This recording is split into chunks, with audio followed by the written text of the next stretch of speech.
Hey, Pastor Mike here, on location from the nerve center of the worldwide broadcasting hub of the Latrobe First Church of God, otherwise known as the overflow section of our sanctuary. The reason I'm here is if you've been watching our online services and all that, you know that we've been having a little bit of problem with our audio. And I want to show you the reason this is the hub right here. You can see my phone. See if I can get it to turn on. It's not coming on. There it is. So you can see my phone right here, right? Anyway, that's where we broadcast from. You can see the pulpit right there. So this little phone gives us the opportunity to broadcast to the whole world, to get the message of Jesus out to the whole world, right there in that little device. Now, I want to show you something else.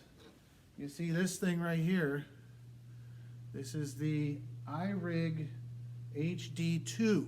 This is where the audio goes into the phone so that it sounds great. Now, guess what? Last week it didn't work at all.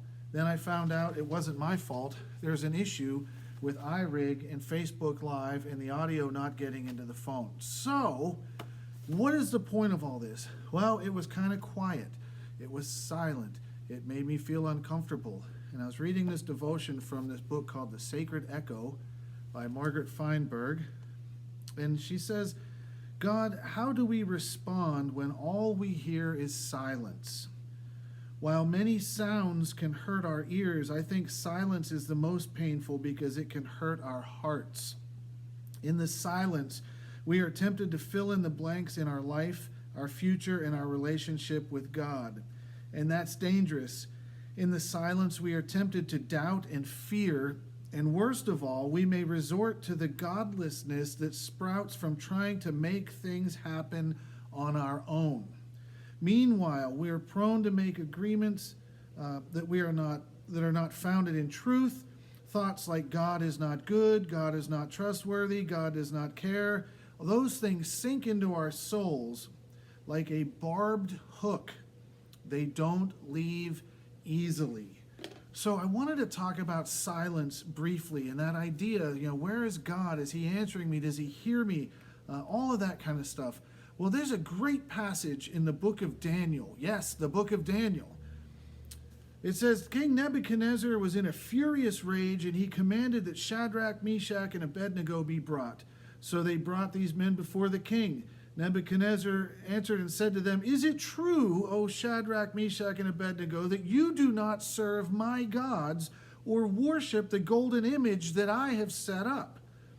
Now, if you are ready, when you hear the sound of the horn, pipe, lyre, trigon, harp, bagpipe, and every kind of music, right? He's going to strike up the worship band.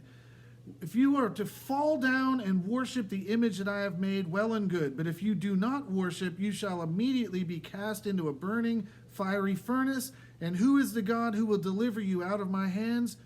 Shadrach, Meshach, and Abednego answered to the king and said, O Nebuchadnezzar, we have no need to answer you in this matter.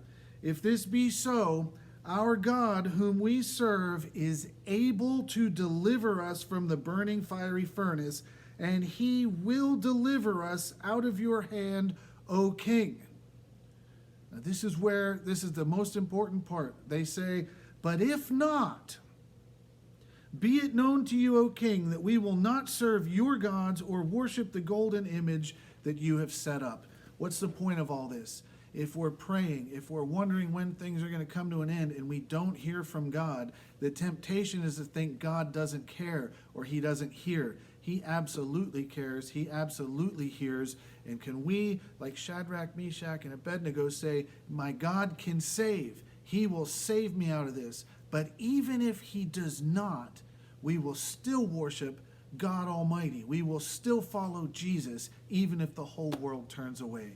God bless you.